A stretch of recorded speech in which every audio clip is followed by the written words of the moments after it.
రైతన్నలకు నమస్తే. ఒక అంశాన్ని చూద్దాం. పాలకు సంబంధించి మరో క్షీర విప్లవానికి నాంది. సహకార పద్ధతిలో పాల ఉత్పత్తిని చేపట్టడానికి సర్దార్ వల్లభాయ్ పటేల్ 1942లోనే బీజం వేసిండు. 1942లోనే ఆయన ప్రేరణతో 1946లో గుజరాత్లోని ఆనంద్లో ఖైరా జిల్లా మిల్క్ కోఆపరేషన్ సంఘం ఏర్పడ్డది. పాల ఉత్పత్తిదారుల సంఘం. 1950లో కురియన్ ఈ సంస్థ జనరల్ మేనేజర్గా చేరి 1973లో పదవి విరమణ చేశారు. 50 నుంచి 73 23 ఏళ్ల పాటు కురియన్ దీనికి అధ్యక్షుడిగా పనిచేశారు, అంటే జనరల్ మేనేజర్గా పనిచేశారు. ఖైరా సహకార సంఘం ఉత్పత్తి చేస్తున్న పాలను అమూల్ అంటే Anand milk union limited, Amul అంటే Anand milk union limited brand పేరిట మార్కెట్ చేయసాగారు.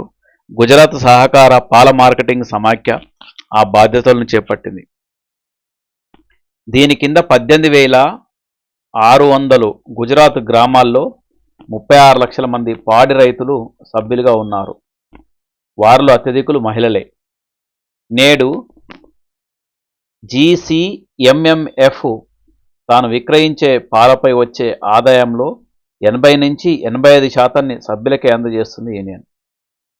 అట్లా ఇది పాల ఉత్పత్తుల్లో తప్పని సవాళ్ళు, కొన్ని సవాళ్ళు కూడా ఉన్నాయి. కురియన్ అధ్యక్షుడిగా 1965లో జాతీయ పాడి అభివృద్ధి బోర్డు స్థాపించారు. ఆయన దేశవ్యాప్తంగా పాడి సహకార సంఘాల వ్యాప్తికి కృషి చేశారు. నేషనల్ డైరీ డెవలప్మెంట్ బోర్డు పాల ఉత్పత్తి విస్తరణకు ఆపరేషన్ ఫ్లడ్ కార్యక్రమాన్ని చేపట్టింది. పాడి పరిశ్రమ వృద్ధి కోసం ప్రైవేట్ రంగాన్ని భాగస్వామ్యం చేయాలని 1962లో నిశ్చయించారు. ఈ ప్రక్రియ 2002-2003లో వాజ్పేయి ప్రభుత్వ హయాంలో ఊపందుకుంది.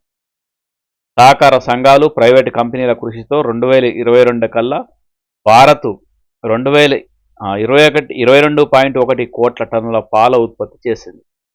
ప్రపంచంలో అగ్రస్థానానికి ఎగబాకింది. అయినప్పటికీ పాల దిగుబడి బాగా తక్కువగా ఉంటుంది. పాలు కావచ్చు, పాల ఉత్పత్తుల ఎగుమతులు పెరగడం లేదు. పాడి రైతులకు ఇవి సవాలుగా నిలుస్తున్నాయి. వ్యవసాయ రంగం ద్వారా వస్తున్న కర్బన ఉద్గారాలలో 55% పశువులే కారణంగా చెప్తున్నారు. అవి గడ్డి తిని తేంచినప్పుడు మిథేన్ కావచ్చు, పేడ వేసినప్పుడు నైట్రస్ కావచ్చు. అది ఆవలిస్తే మిథేన్ అంటే జనరల్గా అది పేడ వేసినప్పుడు నైట్రస్ ఆక్సైడ్ వెలువడతాయి. ఇవి భూతాపానికి దారితీస్తున్నాయని అంటున్నారు. ఈ సమస్యను అధిగమించడానికి భారత ప్రభుత్వం, ప్రైవేటు డైరీ కంపెనీలు కొత్త సాంకేతికతను చేపడుతున్నాయి. పశువులను పచ్చిక మైదానాల్లో వదిలేసే బదులుగా హైడ్రోపోనిక్స్ పద్ధతిలో పశుగ్రాసాన్ని ఉత్పత్తి చేసి వాటికి అందించడం, లేజర్లతో కృత్రిమ గర్భధారణ, ఎలిఫెంట్ నేపియర్ గడ్డి, సజ్జ మొక్కలు, గడ్డి మిశ్రమాన్ని మేతగా వాడటం, పశువుల మంద నిర్వహణకు నవీన సాంకేతికతను ఉపయోగించడం వాటిలో కొన్ని పద్ధతులుగా చెప్పవచ్చు. ఇవి పాడి రంగంలో ఉత్పత్తి వ్యయాన్ని తగ్గించి పాల దిగుబడిని పెంచేందుకు తోడ్పడతాయి. ఇందులో ఏం లేదు, విషయం ఏంటంటే ఇప్పుడు జనరల్గా ఆవులు గడ్డి తింటాయి కదా. అయితే కొన్ని రకాల గడ్డి తింటే ఇందులో వాటి కడుపులోకి వెళ్ళి గ్యాస్ ఇప్పుడు మనకెట్లా వస్తుందో వాటికి కూడా అట్లే వస్తుంది. ఆ గ్యాస్ అనేది పర్యావరణంలో కాలుష్యాన్ని కూడా పెంచుతుంది. పశువులకు, బర్రెలు కావచ్చు, గేదెలు, ఆవులు, గొర్రెలు ఏదైనా కావచ్చు, అది పేడ వేసినప్పుడు వాసన వస్తుంటుంది. దాన్ని నైట్రస్ ఆక్సైడ్ వెలువడుతుంది అన్నట్టు. ఆ వాసన ఏంటంటే నైట్రస్ ఆక్సైడ్, ఆ వాసన అట్లా వస్తుంటుంది. అది పర్యావరణానికి కూడా అట్లా కొద్ది ఇబ్బంది ఉంటుంది. కాబట్టి దానికి నేపియర్ గడ్డి కావచ్చు, సజ్జ మొక్కల మిశ్రమాన్ని మేతగా వాడటంతో కాస్త ఆ నైట్రస్ ఆక్సైడ్ అనేది తగ్గుతుంది అన్నట్టు, నైట్రస్ ఆక్సైడ్ అట్లా. దీంతో అయితే పాడి రంగంలో ఉత్పత్తి వ్యయాన్ని తగ్గించి పాల దిగుబడిని పెంచేందుకు తోడ్పడతాయి. 1970లో ఆపరేషన్ ఫ్లడ్ పేరిట క్షీర విప్లవాన్ని సాధించారు. ఈ విప్లవం 2వ దశకు కేంద్ర హోంశాఖ సహాయ మంత్రి అమిత్ షా శ్రీకారం చుడుతున్నారు. దీని కింద రానున్న 5 ఏళ్లలో సహకార సంఘాలు సేకరించే పాల పరిమాణాన్ని 50% పెంచాలని లక్ష్యంగా పెట్టుకున్నారు. ప్రస్తుతం సహకార సంఘాల ద్వారా రోజుకు 6.6 కోట్ల లీటర్ల రూపాయలను సేకరిస్తున్నారు.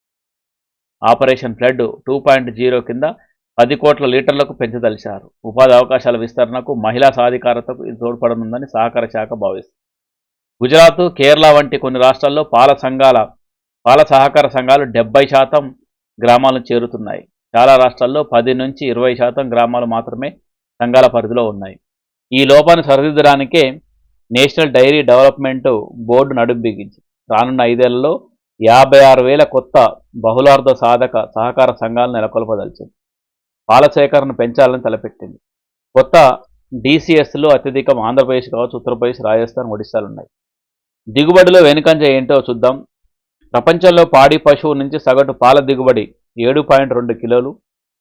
ప్రపంచ పాల దిగుబడి సగటుగా 7.2 ఉంటే భారత్లో 4.87 లీటర్లని ఆహార వ్యవసాయ శాఖ ఫుడ్ అండ్ అగ్రికల్చర్ ఆర్గనైజేషన్ వ్యక్తం చేసింది. సంపన్న దేశాలతో పోలిస్తే భారత పరిస్థితి మరీ తీసుకట్టుగా ఉంది. మన దేశంలో రాష్ట్రాల వారీగా భారీ వ్యత్యాసం ఉంది. ఈ సమస్యను అధిగమించడం ద్వారా దండిగా పాల ఉత్పత్తి సాధించవచ్చు. పాల దిగుబడి పెంచడానికి ప్రభుత్వం సమకూర్చే నిధులు కావచ్చు, నూతన సాంకేతికత లక్షలాది పాడి రైతుల జీవితాల్లో కొత్త వెలుగులు నింపుతాయి.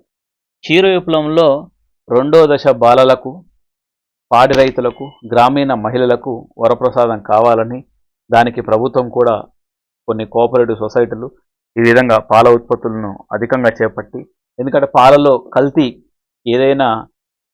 ఏదైనా డిమాండ్ ఎక్కువ ఉందంటే కల్తీ మొదలవుతుంది. ఎందుకంటే పాలల్లో కూడా కల్తీ విపరీతంగా ఉంటుంది, జనాల ఆరోగ్యం ఖరాబ్ అవుతుంది. కాబట్టి కేంద్ర ప్రభుత్వమే దీనికి నడుం బిగించి కాస్త చర్యలు తీసుకొని పాల ఉత్పత్తిని పెంచాల్సిన అవసరం ఉంది. ఆయా సంవత్సరాల్లో భారతదేశంలో పాల ఉత్పత్తి కోట్ల టన్నుల్లో 2021 నాటికి 21 కోట్ల టన్నుల్లో పాల ఉత్పత్తి అయింది. 2011లో 12.2 కోట్లు, 12 కోట్ల 20 లక్షల టన్నులుంటే 21 కోట్ల టన్నులకు చేరుకుంది. 21 కోట్ల టన్నులకు ఏది పాల ఉత్పత్తి. అట్లా ఆ విధంగా ఉందని చెప్పుకోవచ్చు. ఇందులో కూడా ఇంక కొన్ని డీటెయిల్స్ రాస్తే బాగుండేది. ప్రపంచంలో మొదటి పాల ఉత్పత్తి ఏముంది, ఎన్నో స్థానంలో భారత్ ఉంది. ఇవన్నీ పాలు కూడా చాలా మంచి. ఇందులో లాక్టోబాసిల్లస్ అనే ఒక ఏమంటారు దాన్ని, బ్యాక్టీరియా ఉంటుంది. అది పాలు పెరుగుగా మారిన తర్వాత మానవ శరీరానికి కూడా బాగా ఉపయోగపడుతుంది. ప్రోబయాటిక్స్ సపోర్ట్ ఉంటుంది. ప్రోబయాటిక్స్ ఉంటాయి పాలలో, అంటే పెరుగులో ఉంటుంది. పెరుగులో కావచ్చు, మజ్జిగలో కావచ్చు ప్రోబయాటిక్స్ ఉంటాయి. ఆ ప్రోబయాటిక్స్ తోటి హెల్త్కు, ముఖ్యంగా దాంతోపాటు కడుపులో ఉన్నటువంటి డైజెషన్ వ్యవస్థకు బాగా ఉపయోగపడతాయి. ఇమ్యూనిటీ పవర్ పెంచుతాయి, రోగనిరోధక శక్తిని పెంచుతుంది. దాంతో కొన్ని విటమిన్స్, ముఖ్యంగా ప్రోటీన్ కూడా పెరుగులో ఉంటుంది, వెన్నలో ఉంటుంది, నెయ్యిలో ఉండదు. మళ్ళీ ప్రోటీన్ నెయ్యిలో ఫ్యాట్ ఉంటుంది, ప్రోటీన్ ఉండదు. అట్లా ఇది పాలకు సంబంధించిన విషయాలు. ఈ విధంగా రైతులు కూడా పాల ఉత్పత్తిని పెంచాల్సిన అవసరం ఉంది న్యాచురల్గా. ఎందుకంటే ఇందులో పాలలో కల్తీ కలవకుండా ఉండాల్సిన అవసరం కూడా ఎంతైనా ఉందని చెప్పుకోవచ్చు. ఇది వాటి పాలకు సంబంధించినటువంటి వీడియో. మరో వీడియోతో మళ్ళీ కలుద్దాం. Thank you రైతన్నలారా.